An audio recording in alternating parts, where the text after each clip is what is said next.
Cool, Great. good. Hey, good Okay. morning. Good morning, everyone. How we doing today? Doing Listen, great. Doing great. great. This would be a more of a Q&A type conversation, more so than I would say the traditional lecture style, because I think it's going to be more helpful for me to see where you are in your individual ministry and kind of be able to answer questions that are specific. I do have some general things that I would like to share, but I really want to emphasize, please feel free to ask any direct questions that you may have.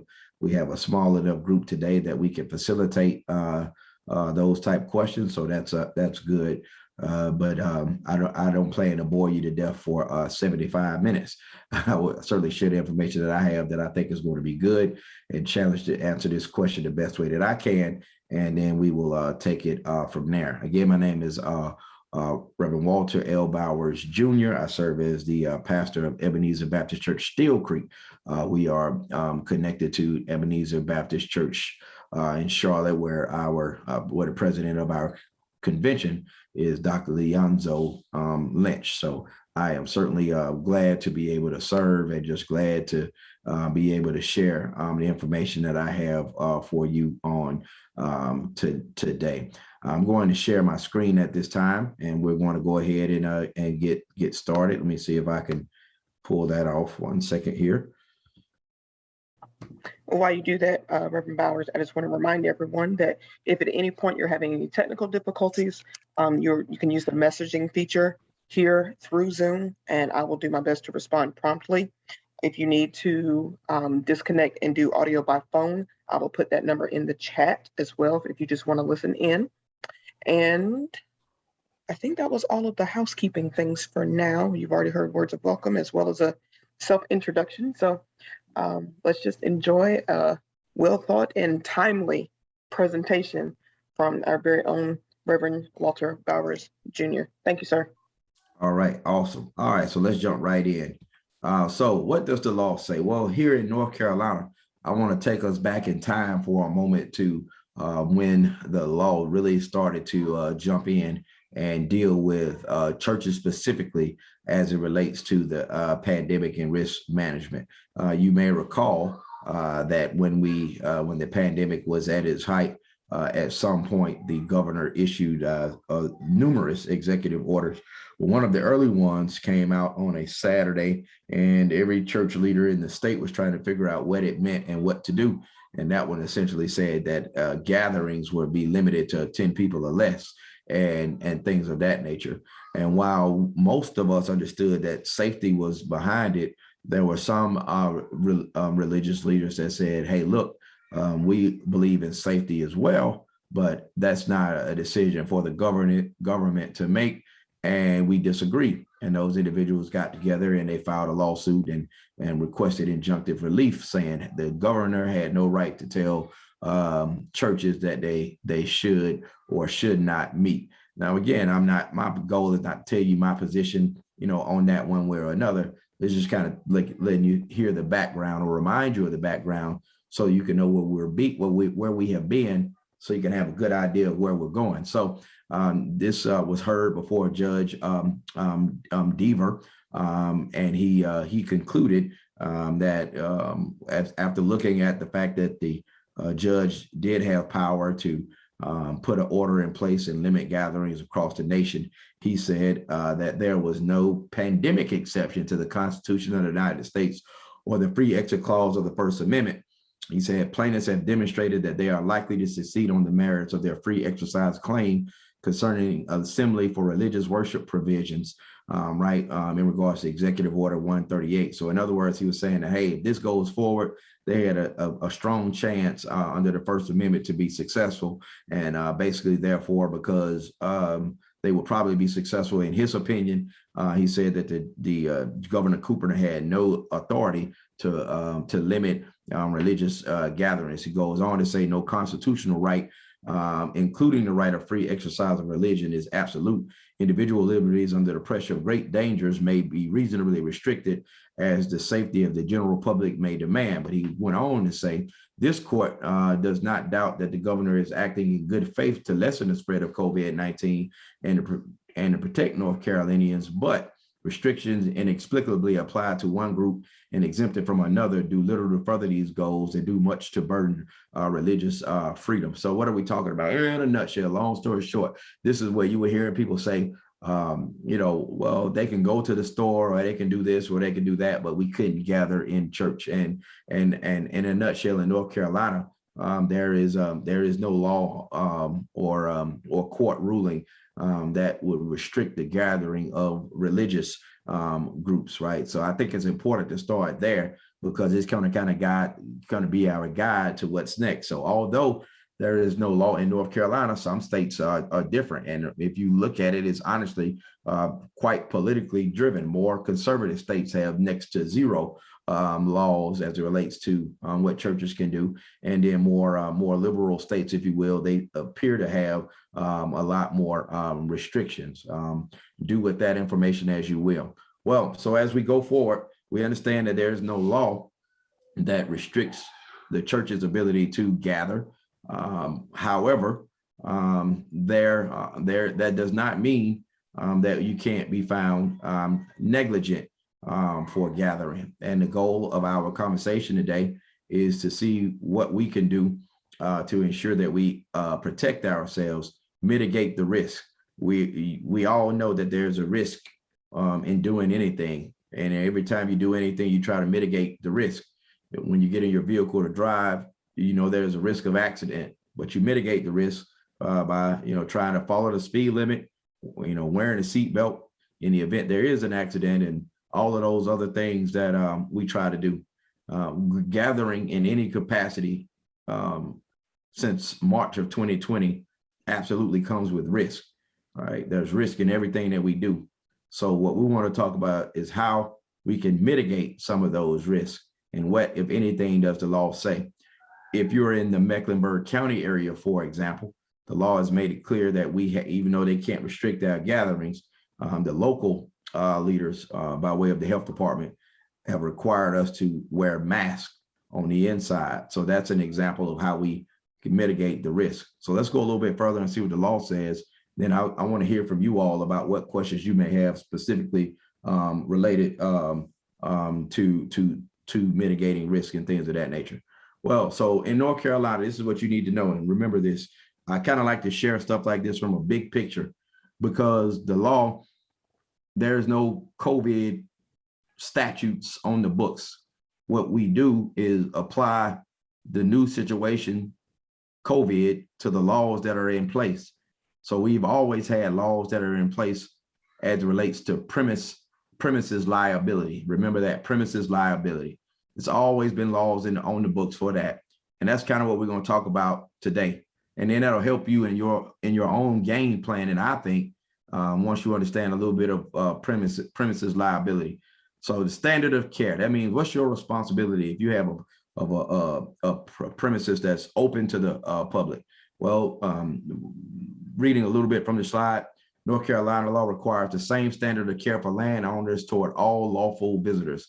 The duty of reasonable care not to unnecessarily expose lawful visitors to a dangerous situation and warn lawful visitors of any hidden dangers. So when we talk today, while most of us are focused on the pandemic, we're focused on the COVID-19, you're also going to see some other things that you may need to think about as it relates to standard of care if your building has been closed for a long time.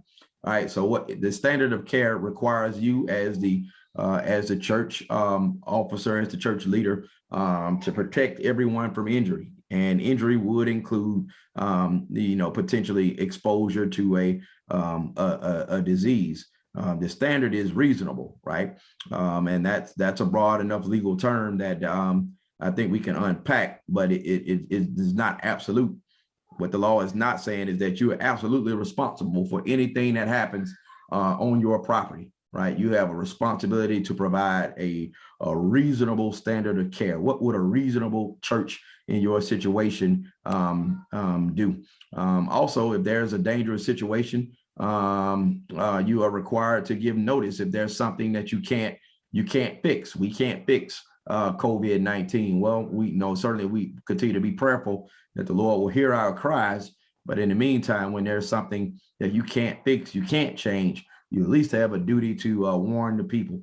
And I don't like reading through slides in their entirety, so I hope you're reading through this along with me. But first and foremost, before we go any further about mitigating the risk, we got to talk about the fact that at the end of the day, you have a responsibility to reasonably try to protect all of your congregants.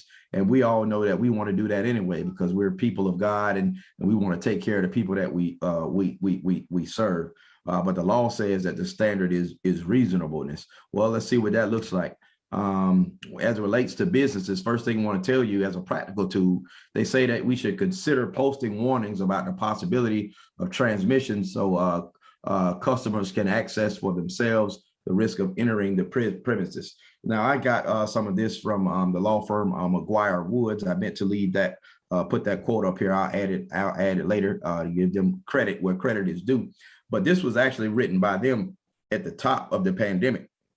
I still believe that the warning people is good, but let's just be practical.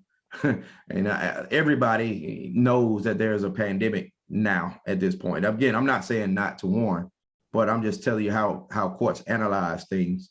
But as we go forward, what is it saying there? Businesses should consider posting a warning on their entrances that might include some of the following.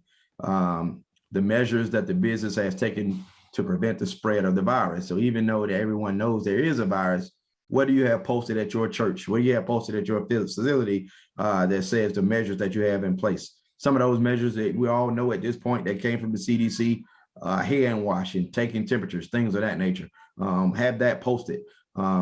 Next is that customers are responsible for abiding by any rules or guidelines that businesses have put in place for everyone's protection, meaning that, hey, listen, if you can't abide with what we have in place, then we're going to have to go ahead and ask you to leave.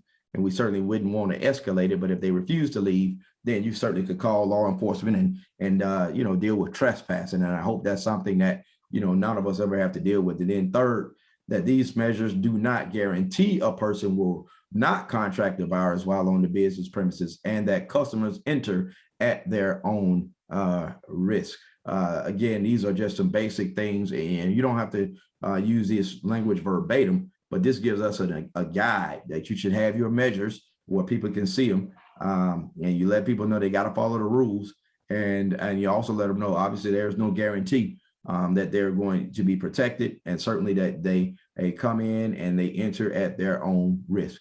And most people, again, they know these things, but we also have to do our part.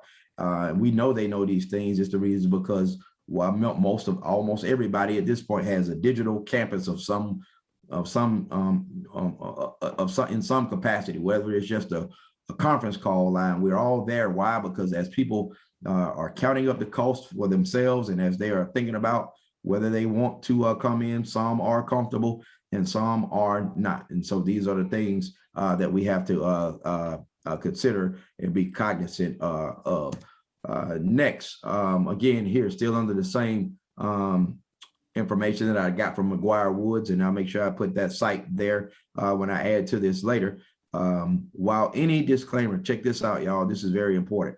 Any disclaimer in this type of posted warning is unlikely to remove liability from COVID-19 related lawsuits. Providing a warning acknowledges the business is taking meaningful steps to act reasonably by permitting customers to conduct their own risk assessment before patronizing that business. Allegations of businesses failing to act reasonably regarding the potential spread of COVID-19 have been and likely will continue to be the grounds on which plaintiffs will bring their claims. In one of the more well-known COVID-19 related actions, Archer and others versus Carnival Corporation, that's the cruise line, the plaintiffs, passengers on a cruise ship, asserted that the defendant corporation knew of the unreasonably high risk of viral contagion of COVID-19 on cruise ships, but failed to do what a reasonably careful cruise ship owner and operator would do under the circumstances. Accordingly, any measures that businesses can put in place to demonstrate they are acting reasonably as they start to reopen should help avoid liability for COVID-19 lawsuits. What was McGuire Woods trying to tell us here? It's trying to tell us in a factual way. Number one, you can't stop people from suing because this is America. We sue for everything. That's what we do, right? But to help you to be successful as it relates to these things, what you have to do is show that you've taken reasonable steps. And reasonableness is always compared to somebody similarly situated as you are. In other words, they're not going to compare you to Walmart. They're not going to compare you to Bank of America. What they're going to do is say a church like yours. What would have been reasonable for a church like yours at your size to do with the pandemic out there? It would be reasonable to ask people to wear a mask. It would be reasonable to ask people to sanitize their hands. It would be reasonable to consider social distancing, even though some of those things are may or may not be enforced where you are. That's the question when it comes to litigation, whether or not you acted reasonably. And in my opinion, some of the measures that we have in place are not so intrusive that we can't use those things. I feel like I should take a question. Any questions at this point before we go any further? And if you have any questions, feel free to unmute yourself at any time or throw your hand in the air, whatever you want to do. And Reverend Gibbs will certainly take care of you. Hey, go ahead. Brother Bowser, can you hear me? I can hear you. Okay, and I appreciate the workshop, man, doing a great job. And you talked about the things being reasonable, hand washing, the mask, the social distancing. And the way we have our church set up is that, you can put your wrist up there to get your temperature checked. Would that come under as being reasonable as well? Yes, that's a great question. And the answer to that would be yes. We actually use a similar device as well. That's very reasonable. Is an accepted practice for times such as this.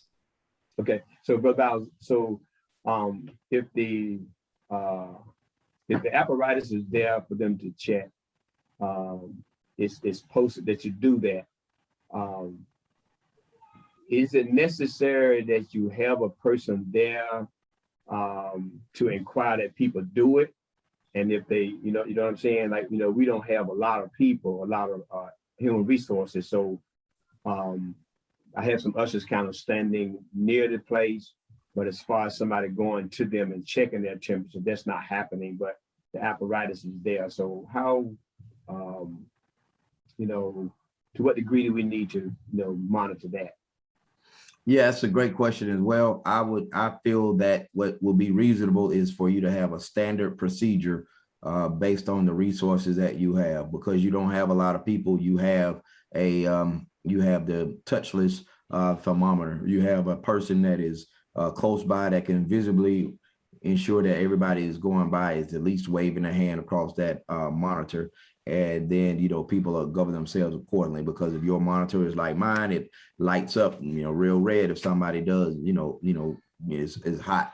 So you just have a standard operating procedure in place, I would even say in writing, and then just follow that. And as long as you can, say this was the procedure and we followed it the best that we could, those are the type of things that you want to make sure that are in place. And then in the event that somebody does not want to comply, then that's where you have to decide, okay, how am I going to, we're a church where we're loving and all of those things, but how am I going to deal with this in a peaceful manner? I had one situation like that with an individual. It was right before they reinforced mask in Mecklenburg County.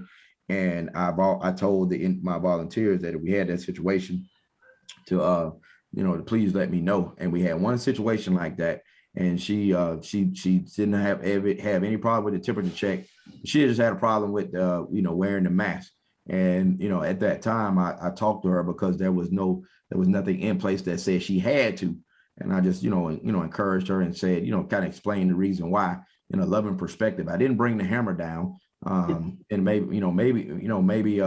maybe I should have. I don't know, but I didn't. But my point is this: a few weeks later, it came out that it was required.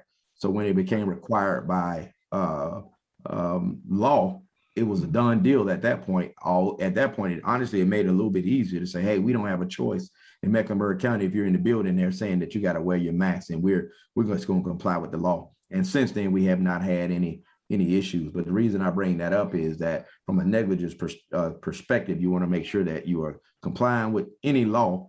And then number two, you want to make sure that you have a standard operating procedure, which says we do it this way every time to make sure that we are, taking all the precautions that we can. Thank you. Okay, Reverend Bowers, we've got a question in the chat, so I'll read that to you. Thank you. And it says, if you're experiencing a rather large community outbreak, but you decide to keep the church open and have services, is this considered reasonable, especially given that persons who came into the building contracted COVID? Well, that's a great question, and I'm gonna have you to read it again because I want to chop it up into parts. Okay. First and foremost, part one, as we know, the pandemic is a worldwide outbreak. This is a great question. They have not seen any cases where they held someone to a higher standard as it relates to reasonableness based on what was happening in a specific area.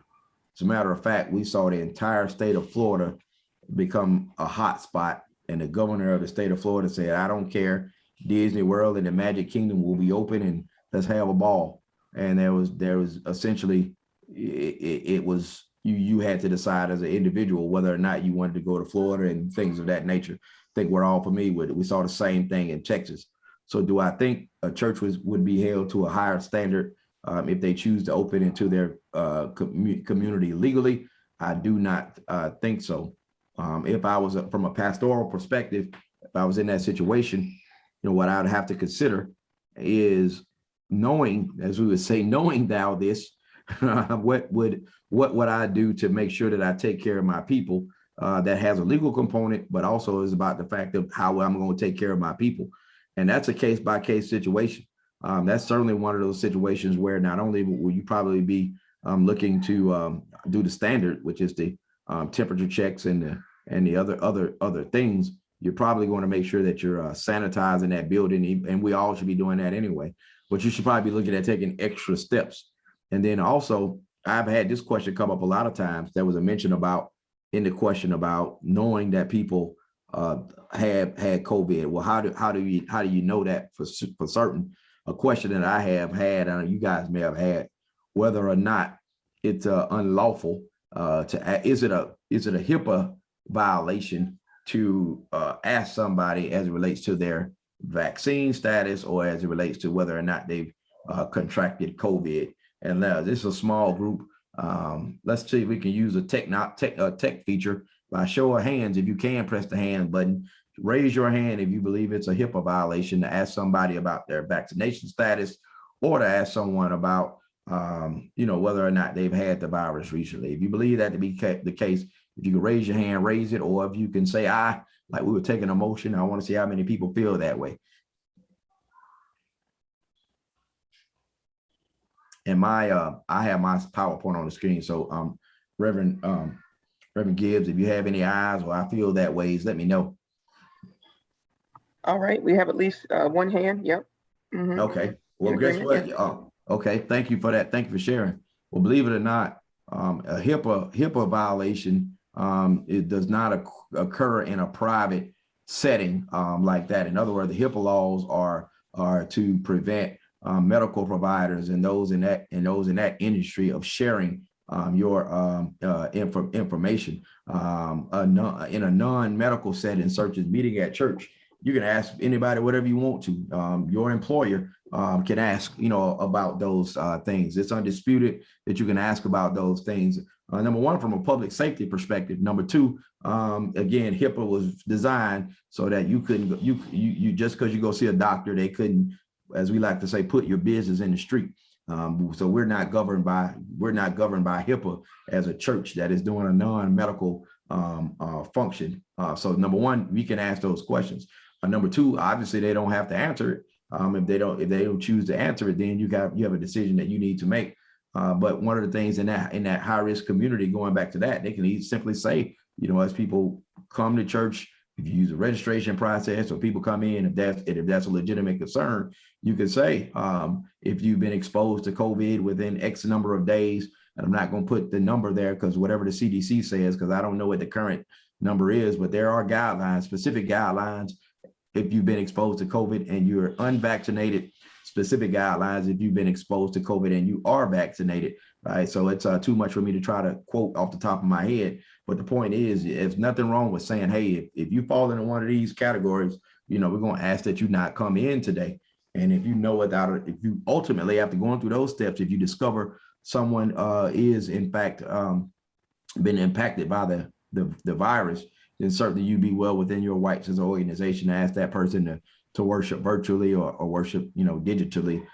In my experience, and every church is different, have not had it to go that far, but I do understand some churches have, and that's what I would do. Make the standards clear, share those standards in love, and then govern yourselves accordingly as it relates to the law and things of that nature.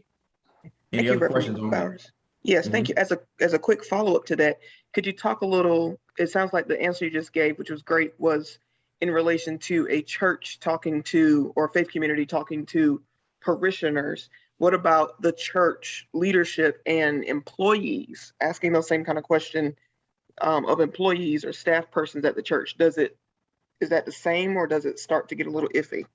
Great question. Once again, the EEOC has put out and the EEOC is our Equal Employment Opportunity Commission. They enforce the Equal Employment Opportunity Act. They put a position statement out early on that it is not discriminatory based on disability discrimination or anything of that nature to ask an employee about their status or to govern yourself accordingly based on that status, so long as everyone is being treated equally. So an employer can in fact ask about the status. An employer can require vaccinations. It does get sticky. I will tell you that there's a crowd of people that is absolutely looking forward to having that fight legally. This is kind of like in some ways before, this is like the gray area of the civil rights movement, if you will. If you remember some of the stuff that people were saying they could and could not do as it relates to segregation, it was gray because there had not been an ultimate landmark case decided. So at this time, there is no case law saying that an employer can, matter of fact, the law it seems to be on the employer's side, saying that the employer can in fact ask about status, can require vaccination. And if they go that route, as long as they do it equally, it's okay. But also I would remind you that anything could change, right? Anything go to court and they rule differently. But right now there's not a ruling on it, but about the EEOC saying it's okay for employers to ask and require vaccinations. There are a great deal of legal articles about there saying that that's okay. That's a great question. It comes up all the time. So thank you for putting it out there. But you got to decide as an individual how you want to govern that, because I serve on a board, and the board that I serve on at one place I serve, they basically decided that while we can do it, we're not going to do it because it became a point of division. And I hope that we don't allow this trying time to become a point of division. But thank you for that question. So, Brother Bowers. Yes. And so here at the church, a couple of times I have asked the membership, those of you who was vaccinated, to raise your hand, and they kind of wave their hand. And I wasn't so sure whether we could do that or not, but you said it's okay. And the ones that did not raise their hand, we didn't go after them or anything. Well, so this is about best practices. I wouldn't recommend doing it from the pulpit, from several reasons. But what I would recommend is that the only reason a person would be asking about vaccination status is if your vaccination status is going to be required for a person to enter your facility. Right? If you're not requiring vaccination status for a person to enter your facility, then there's really no need to ask about the status. Does that make sense? Okay. Yes, sir. Yeah, okay. Yes, sir. Reverend Bowers, we asked about the status because we have an area, we have it sectioned off so that those that are unvaccinated has a particular area to sit, and those that are vaccinated have an area to sit. The problem is, and the thing that I struggle with, and what I've said to our pastor,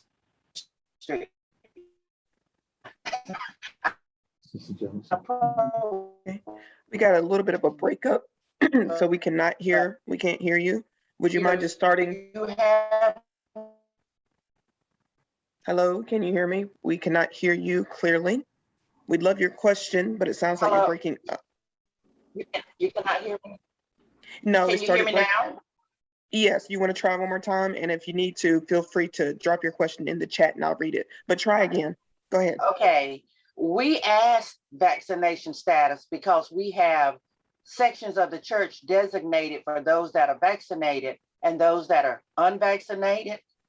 The concern is if people feel like they're being isolated, they may not be telling you the truth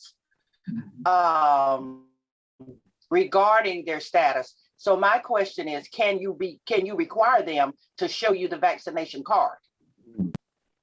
Well, okay, great. So great question. So I'm gonna give you the answer. I'll give it holistically. As a private entity, you can ask someone to show you their their vaccination card. If you as a group decide that's what you want to do, it's private property, belongs to the church. That's not required. It's not recommended. But I can understand why a person would want to do it.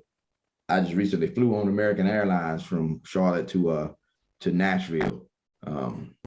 That's a multi-billion-dollar industry, and nobody over there asked me for my card. And I'm not saying that they're right, but I'm going to show you my point here in a minute when we talk about contact tracing, about how we want to, make sure what we can do and what we can't do. So I appreciate the fact that we're erring on the side of safety, right? But you wouldn't get in trouble. There's no law. You're not, if I'm saying it plain enough, there's nothing unlawful about you asking for it. There's nothing unlawful about you requiring it if you as a church agree to do so. But that's more so on the side of health, and I guess everybody feeling comfortable, because I've seen some other churches do that. But from a legal perspective, there's no precedence. There's no requirement. And if you look at some other businesses around you, they're probably not taking that approach. But I certainly understand why you are, and it's all about safety. So we certainly appreciate that. And I think there was another part to the question.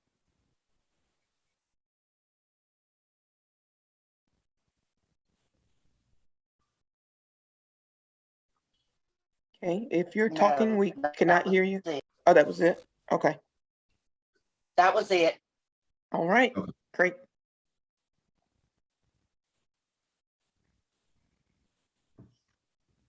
All right, so, okay, thank you for the questions. I keep pushing. You guys feel free to unmute anytime, and I'll answer. This like I say, this was not designed. It wouldn't be as beneficial if I just yapped for an hour. So I thank you all for your questions. There is no unreasonable question. We are in unknown times. And if you ask me a question I don't know, I'm going to tell you I don't know. And I hope you guys catch my pattern. As an attorney, I'm going to give you the black and white letter of the law the best I can. But how you govern yourself is kind of going to be how you choose to govern yourself. So I'm not telling you absolutes all the time. I'm just telling you what has been deemed to be legally sufficient and what has been deemed to not be legally sufficient, if that makes sense. All right, we push forward. All right, let me see here. Okay, so one of the things that I wanted to talk about was other types of negligence. So while we're focusing on the pandemic, absolutely, I want to spend just a few seconds here reminding you that premises liability is holistic in its approach. You have to remember some of our buildings have not been open for a considerable amount of time. you may need to do an intensive walkthrough inspection, if you will, just to make sure that things are in order, because the building just hasn't been used. And so premises liability makes sure that we want to make sure that we remedy any dangerous conditions that may be present, or things that may have gotten worse while the building was sitting idle. And I think that's straightforward. But and of course, this slide also reminds us, if we do come across a known danger, we either need to correct it. Number one, correct it, and then simultaneously warn that there's a danger in place, and things of that nature. Not going to spend a lot of time there unless you have any questions. But all I'm saying is, if you hadn't been in the building for a while, Sunday school, like at our church, even though we've been back for a reasonable amount of time, we hadn't had a traditional Sunday school class or something like that in forever. So probably before we start sending people into those rooms, not only do we need to kill all the cobwebs and cockroaches. I'm just kidding. We don't have cockroaches. Do got cobweb though. But not only do we need to do that stuff, we just need to make sure. And that's simple stuff. We're so worried about the pandemic, as we should be. Don't forget the fact that carpet can become loose. Don't forget the fact that steps can break down. Don't forget the fact that water could be leaking somewhere. So make sure when you're talking about open, that you really inspected that property inside and out, just to make sure, since it's been so long. Again, this is just more of it. Not only are we talking about negligence and risk management as it relates to making sure the property is squared away, and broken stairs and things of that nature are fixed. Also, I used to teach a lot about this when it comes to negligence at churches. You have a duty of reasonable care to provide adequate security measures. We've forgotten about that stuff. We've forgotten about the fact that we used to be cognizant of people walking in the door, potentially, wanting to do harm. We've forgotten about the fact that we need to have certain safeguards in place as it relates to our students. We've forgotten about the fact that if a light has been out and there's a dark area in the parking lot, and you know about it, and somebody gets hurt, you could be liable for that, because we were so focused on the other things, we forgot about some of these old school things, if you will. And so I felt like I would be doing you a disservice if all I talked about was protecting ourselves from the virus, and then remind you that the duty of risk management is to take a holistic approach to your organization. If you have one case talks about in a high crime area, how the landlord knew about a lock that was broken on a gate that gave access to like the housing area, and just never fixed it, and knew that the lights were out, and just never wanted to spend the money. And unfortunately, somebody came through that gate in that dark area, and they robbed somebody, and they hurt them significantly. And they found that landlord liable because they had a duty to get the gate fixed. They had a duty to get the light fixed. And so we got to look at our facilities. Are they dark? Are our parking lots still dark? Are our security latches working? All those type things. Just want to remind you briefly that risk management is a holistic approach. So let's make sure we do those things as we take care of others. Any questions about some of that stuff before I continue to push forward? All right, cool. I'm gonna keep pushing until I see a hand or somebody pauses me. Really, I think this is my last slide, and then I'll really take any questions that you may have and summarize the best I can. Listen, one of the things, there are defenses and considerations. One of the defenses that's real as it relates to premises liability and negligence is what they call assumption of the risk. In a nutshell, everybody that may attempt to sue you these days, again, it's America, people can sue, but everybody, I mean everybody, is assuming the risk when they leave the house. And that's an incredibly strong defense that most legal experts believe would make it extremely difficult for somebody to have a case against your church if they have assumed the risk. That's a legal standard. That's kind of like when you go to the fair and you decide to get on Big Daddy's wooden roller coaster. There's a risk assumed when getting on a wooden roller coaster going 80 miles an hour. It's just like you have assumed the risk that there's a possibility that Big Daddy's roller coaster may not work that way. The only way that you can get around that is if beyond the assumption of the risk, you show that Big Daddy's roller coaster was negligent, meaning they didn't keep it oiled or something. They didn't get the splinters out of the wood. I don't know, all the kind of stuff that roller coaster people have to do. At the church is the same thing. Everybody who decided to go to church on Sunday morning in the pandemic has assumed the risk, right? It's just going to be almost next to impossible for a person to say, I didn't know that there was a worldwide pandemic, right? So you're probably not going to have that issue. What they're going to have to do, though, is show that you were negligent because you didn't, have certain safeguards in place that were reasonable. So that's why we started that. But a legal defense, if you were to be sued, the first thing your attorney is going to put down is that this person assumed the risk. And that's real. I mean, it's not our responsibility to tell people what to do.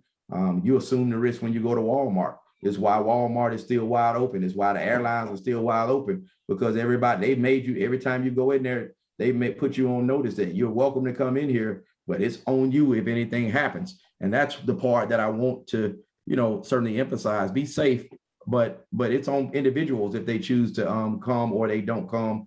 And people are grown, as we like to say. I think they will make a wise decision. Last clear chance doctrine speaks to the fact that who had the last clear chance to make something right. So in this particular case, that would be with the worldwide pandemic out here and with the virus being spread in the air and through touch and all these other kind of things, who had the last clear chance to make it right. And what I'm saying by that is, even though the virus is out there, our last clear chance, our last line of defense is what we do at the front door. We do everything we're supposed to do at the front door. We check temperatures.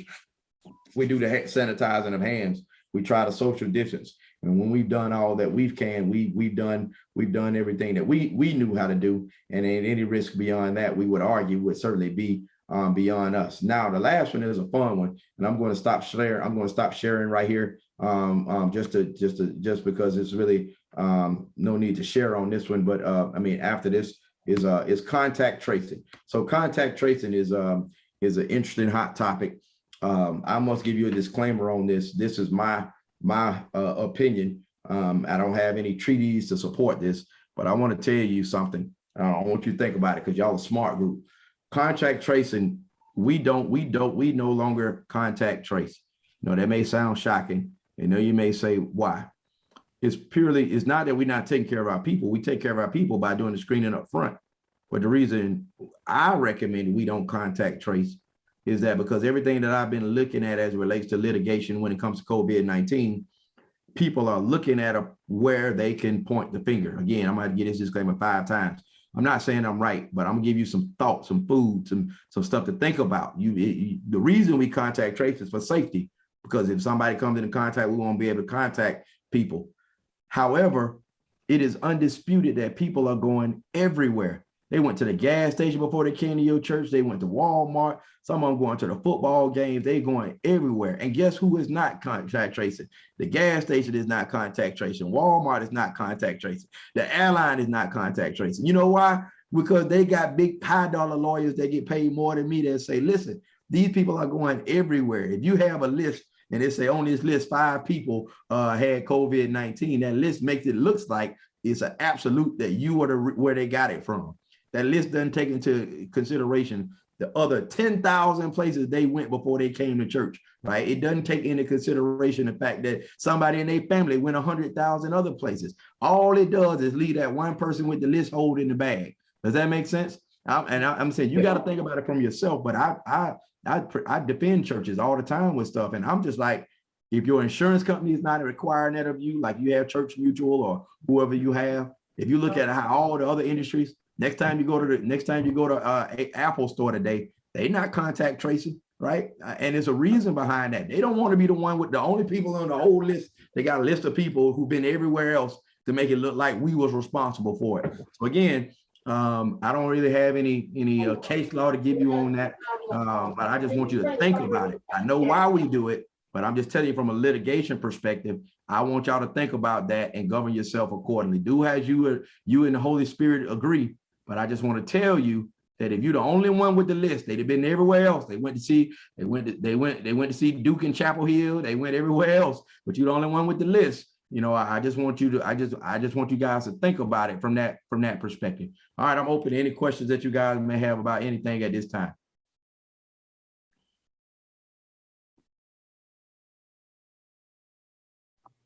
Reverend Bowers, this is Reverend Gibbs. I'm Hey. glad I'm just wanting to say thanks for bringing that other perspective about contact tracing, because that was a question that I was kind of thinking about, and I figured you would get to it.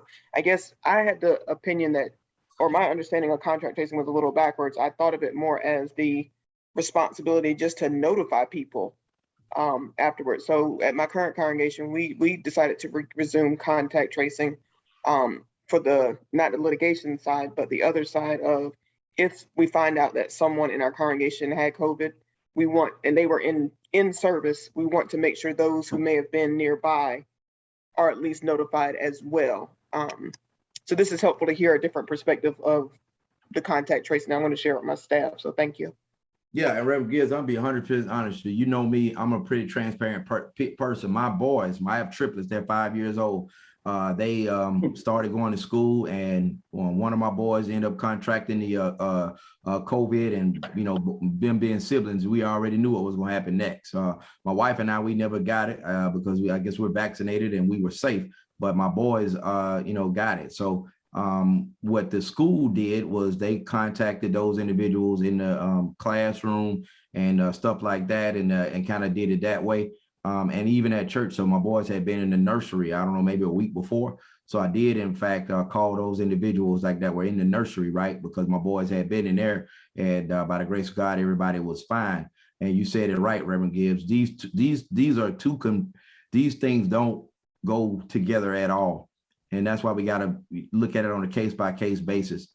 You are 100% right. Your staff doing it just like I did. I called all the parents, say, hey, my son came down with, I want to make sure everybody's good. That's health and safety, and that is in order. But I think what I'm saying is, we before this at our church, we just had we had all these long list of registrants and all these long list of people, and then, you know, it just put us on the legal side, which again doesn't gel well with the health side. On the legal side, it was just like, is that what we want? Because I'm a litigator. We ask for discovery, and we look at all this stuff when we trying to point a finger. And the only finger that somebody could potentially point is that it happened at your spot and that you didn't do something right. And those things are not. This is what makes it challenging. Sometimes you come into meetings like this and you don't have all the answers, and I don't. But this is what makes it challenging. So those two things don't go hand in hand. You're 100% right. But I just wanted to share both of y'all's side, because you get in a situation, the first thing they're gonna say, give me a list of all your registrants, you know, so we can we told you it came from y'all did it, you know. And same, I hate to say it sounds silly, but same way we treated I guess, was it Wuhan when it first came out, because everybody was trying to find somewhere to point it, so they pointed it in that direction, and things of that nature. So thank you for that. Any other questions? Yes sir. Brother Bowser, John Shannon from Providence Church down in Eaton. I just want to hear your perspective on that. We had an individual to come to the church, and then after they left the church in that following week, they tested positive. And so what we did at the church was we shut down for the upcoming Sunday. We notified the membership what was going on. We had a young man to come in and disinfect the church. And so my question is more along the lines of, should we have, which the person made contact with one of the members of our church, but not necessarily with the pastor and the staff. And so we've been okay to go after them, and how much should we have put their name out there and that kind of thing, or, you know, because we handled it, you know, confidentially. But could you speak on that? Yeah, great question. Number one, this is where your legal responsibility is to follow the CDC guidelines, right? And so CDC guidelines suggest that. So we had a situation like that, and close contact, CDC guidelines had, and I'll see if I can find that, or Reverend Gibbs, if you can find it, I think it's a super quick Google link, but it basically says what defines what close contact is.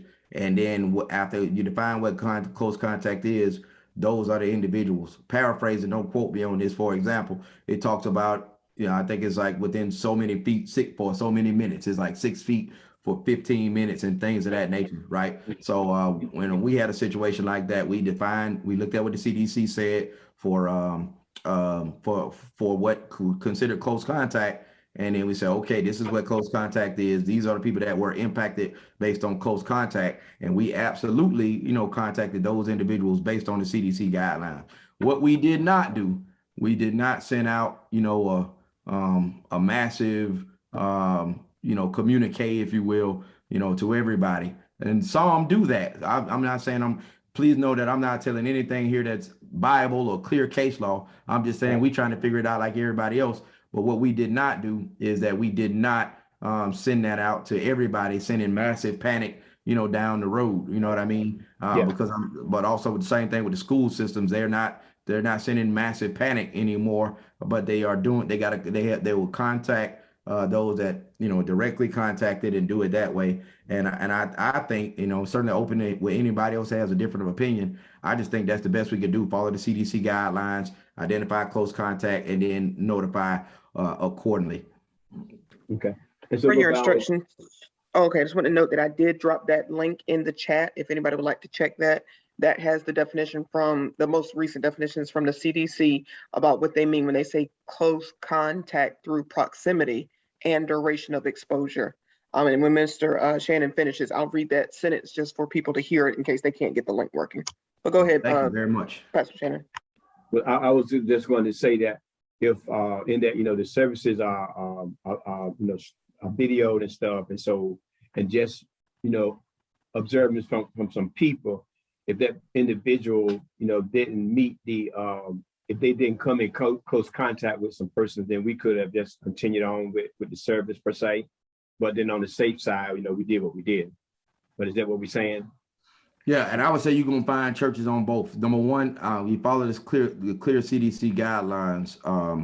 They will tell you what to do there, and the Reverend Gibbs is gonna read a little bit from us. When we had that situation, we had it happen on somebody in the praise team. We didn't shut down. We notified, and we notified and sanitized. That almost rhymed, and that's literally what we did. Because I want us to think about this as well. We certainly we're how I want to say it. We're in the Lord's business, but it's still business. I used to be afraid. I was so religious. I hate to say stuff like that once upon a time in my life. Yeah. But it's business, right? It's business. Amen. And while we're going to do our business safely, it's business.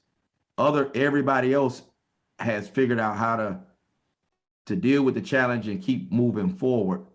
And I think we can too, if that makes any sense. Because I think if we get to the place where we shut down every time something happens like that, you're essentially almost could put in a position where you're never open. And while that may be okay, for you, it's not okay for me. I think we can figure out how to conduct the Lord's business safely and responsibly and follow the law and all of those things, but keep moving forward, because I think we probably may agree that this one's going to be here for a minute. You know what I mean? Yes. And because we know it's going to be here, if our prayer strategy is to shut down every time, man, that's a losing strategy in my humble opinion. So I want us to think about how we can continue to go forward safely. Of course, the exception would be you have a situation where we may have a cluster. So there's even a definition of what they call a cluster. You got something going on. You're a small church of 10 and 5 people, break out. Then that's different. So that's why on a case by case basis, you have to, govern yourself, accordingly. And I will be honest with you and say this before I take the next question. Whatever you decide, there's nobody that's going to be happy in one way or another. When we were closed, I had people in the inbox saying, "Where y'all faith at? Y'all supposed to be Christians. Y'all ain't real." And then when we open, I thought you love the people. What you doing opening? There's a pandemic out here. You know what I mean? And that's why you just got to do the best you can. And we come together. And even if we don't see it the same way, it's okay to disagree in love. I want to hear some difference of opinions, right? Because the community you serve may be a little bit different than mine, and it may even be more at risk than mine, So this is not a cookie cutter solution game. We got to work together. I can tell you what the law say. The law is on your side as long as you take steps. If you do nothing and it's a free for all, but as long as you take steps, the law is going to support whatever decision that you make. Okay. And also about that shutting down, disinfecting, it can get costly as well, more often that you do it. Yeah, absolutely. And I also want to say, this is not a legal thing, and this is just us helping one. And Reverend Gibbons, please tell us what y'all use. They have some pretty. We started out like everybody. I'm not knocking the individual, but we got hustled a little bit. We was probably paying like $600-700 an application for people to come in and do the cleaning. And then we discovered that there was a machine that was EPA approved, and we started doing it ourselves. And one of the machines that we use, you don't even have to clear out it's an electrostatic one. I'm not an expert in that one, so I'm not going to quote you on it. But if you look for it, you'll find it. And it is EPA approved. It kills the virus, because we know that the virus is not as strong on surfaces. So it does not take a magnificent machine to kill it on surfaces. That's why Lysol will kill it on surfaces, is when it gets in us. So surface cleaning is not that bad, but there are options that are not as expensive, and we learned that the hard way. And I hope if somebody has a name or something that they're using, they want to share, because this helps us to mitigate risk, because it's not that expensive. Once we found one good deacon that was comfortable using that machine, I think he enjoy it. He comes through there every Saturday, and he does it. So it does a great job. Okay. How often do you need to do that? Well, depending on the machine. So I don't want to get beyond my level of expertise on that. They will tell you if you've had a larger crowd. They will say certainly, obviously after exposure, and they say obviously after large crowds. But that electrostatic one, it's not like a chemical. So it's not like you're not putting yourself in more danger by using it more often. You just gonna have to buy more of the little tablets that go in it and in the solution and stuff. But you can do it. You can do it quite frequently without having any issues. Okay. And so about with that, the thing is finding somebody that's comfortable with using the machine, and then the church agree with that policy being in place, and you can go forward with something like that. Absolutely. And as a matter of fact, I will gladly share. I don't have it, and Reverend Gibbs may have one as well. I have a Deacon Ivan Lowe. He's our church administrator. He went and found one that he was comfortable with, because he certainly didn't want to be breathing in chemicals every week, and doesn't require a hazmat suit or anything. Now, one kind, you get some of them older when they first started, it was in there like a nuclear test going on or something. But as it progressed and technology started keeping up, I mean, this one right here, you could literally do it if you wanted to while people were in there. This one. And so Reverend Gibbs, you have any insight on that? Anything you want to share? I just wanted to agree with what you were saying. I'm not an expert either, but I do remember my previous congregation at the beginning of the pandemic, we were gifted an electrostatic like sanitizer or cleanser. And it did sound a little loud at one point, but it worked very efficiently when, unfortunately, we had a number of funerals to do. And that's a very sensitive time where people want to be in the building. And so we took the precautions we could. And in the common area, we had everyone enter one way. Once they went inside the sanctuary and service started, particularly when there was music, we were able to run that machine even in that common area. So when everyone processed out from the funeral, that area was already sanitized. And of course, we were able to do that in the sanctuary. So they typically run a couple $100, but keep in mind, it's also an investment long-term too. Yeah, it does COVID, but it's also just really nice to sanitize these areas that a lot of people touch. I don't think we talk about that enough in church. There's a lot of touching and germs. I'll say that. Absolutely. And you're right. And it's been there. We just had kind of put it in the back of our head, but it's very, very true. And thank you. Somebody just dropped one of those. Thank you for sharing that information. We certainly appreciate it. Mm-hmm. And you're right. It's an initial investment, but then after you pay that first couple $100, at that point, all you're doing is getting the tablets or solution or whatever it's called to go along with it, and it's not that bad. It's way cheaper than when we was paying $600 or $700 an application. So yeah, exactly, and can be operated by for our congregation, it was operated by our janitorial staff. The same person that already cleaned was able to be trained on it and use it as a part of their regular cleaning. And Brother Walton, like you mentioned, dropped a link here as well. So if you can see that in the chat, just under the link I put for the CDC. I still wanted to read that sentence, if I may, Reverend Bowers, from the CDC for those who may not see the link.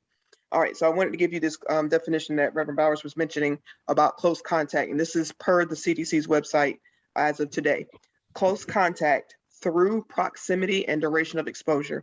Someone who was less than 6 feet away from an infected person. Infected meaning laboratory confirmed, so they've been tested, or clinical diagnosis by a medical professional. But 6 feet away from an infected person for a cumulative total of 15 minutes or more over a 24-hour period. And it said, for example, 3 individuals in 5-minute exposures for a total of 15 minutes would count. And it says to keep in mind, an infected person can spread COVID starting from 2 days before they have any symptoms. Wow. Okay. Okay. So that's all I wanted to share. Again, that link is in the chat. Okay. And yeah, and that's actually one of my boys. So like my son, that might have been Tuesday or something before he's, he had like a cold and, whatever. And then the next day we went to get tested. So maybe that put us about Wednesday. So going back the 2 days before, it would have put him in the nursery at that Sunday. So we did based on the CDC guidelines. That's what we say. Well, he was in close contact with 15 minutes with some other kids in the nursery. So let's make sure we dial up those parents and say, hey, everything, this is what, and thankfully everybody was good. But yeah, so that's a good, thank you for sharing that. Mm-hmm. And I saw, did I see another hand? I just want to say this, that we were fortunate enough here at Providence that one of our members, her son, he had a business, for a disinfectant, and he came and did that for us, as a favor a couple of times. But he shared with me, the cost of doing what he done, if we hadn't had that grace, So we was favored in that, but we would really want to have to do that, each and every time, if we could get to where we could just purchase the machine, Absolutely. And you can, and it will be, I'll say it like this is, how imagine, the number of churches that were terrified of having to figure out how to broadcast on Facebook or do something because they never really had to use technology. They discovered it wasn't that bad. Right. And you will also, they discovered it wasn't expensive. Yeah, you can get all in the weeds if you want to, but at the lowest level, they discovered it wasn't that bad. And that's what you'll discover as it relates to these cleaning machines. It's not that bad at all. It's not. We've done more extensive stuff in our yards, than that machine. So that's not that bad. Well, are there any other questions? I won't, belabor the point. Certainly won't. We have a few minutes left before it's time for us to transition to what's next. I will wrap up if there are not any other questions or comments. I'm going to ask Reverend Gibbs to put my email address in wbowers@ebccharlotte.org, wbowers@ebccharlotte.org. If you have any questions that are specific to what you are doing, please let me know. But just remember, every neighborhood is different. Every situation is different. Don't feel like you got to do it the way I do it. Don't feel like you got to do it the way the church down the street do it. You got to govern yourself accordingly. But I hope you know that you have enough freedom and liberty and support that you don't have to be afraid to do anything. And that was the thing that I hope we take away. You can do it. You can do it safely. You can do it freely. You can do it effectively. If the stores figured out how to do it, we can figure out how to do it. But again, if you decide for your community, we need to do something else, it's okay. It's one of those times where everybody's not going to look the same. Brother Walton, I see one more hand. We'll take a question from you, and then we will turn it back over to Reverend Gibbs. Brother Walton, yes, sir. Yeah, I since we're talking about risk management, and so my question does not involve COVID, but it is something that we may have to think about because it has come up with my church. someone who has a mental issue with a service dog wants to come into the church with his dog. And it's one of those issues. He can go everywhere else with his dog because of the I'm trying to think of the exact term for it. But he is allowed to do that. But I think, and I from what I've looked at, churches are exempt, which means we could make a decision not to allow him to bring his dog into the church. Have you ever been faced with that kind of question before, or it's something to think about? Yeah, great question. I can answer in part, and then the other part I'm not sure. The Americans with Disabilities Act is not applicable to religious institutions. So that would not necessarily be applicable. Then the next thing you got to do is check state law. I'm not sure if in North Carolina there will be any state law that will require a religious institution to allow service animals to come in and things of that nature. But that would be the next one that I would recommend that you check with the state law to see. And then certainly, of course, the challenge is I know your heart. I know there's a reason why the church would may not want to or can't accommodate that. It's just the challenge of every time we say no to something, you don't want to ever get it. Y'all doing too much great ministry to get a bad reputation for not wanting to take care of people with a disability. And that's not the issue at all. I know it's not. You don't even have to tell me. I just don't want that to become your narrative, if that makes sense. You know what I mean? It makes sense. And this particular dog is big as a pony. Yeah. Well, I have my email. I'll certainly talk to you, and I'm gonna tell you where you're gonna land. You're gonna land on what you can do in the black and white in comparison to how can you guys as a body work with the individual and offer something instead of a hard no. Because I respect it. I know what you're saying. Yeah. But I've also been on the other side that next thing you know on social media, they talk about your church is the mean church that's not taking care of people with disabilities. And you don't want that because you're doing too much good. You're doing too much good work. So email me and let's see if we can maybe offer an alternative to that individual that may be good for everybody. Okay, let me see. What's your email again? Yes, sir. It's in the chat. If you can see the chat. I don't. I'll put it back in. It's probably a little far up.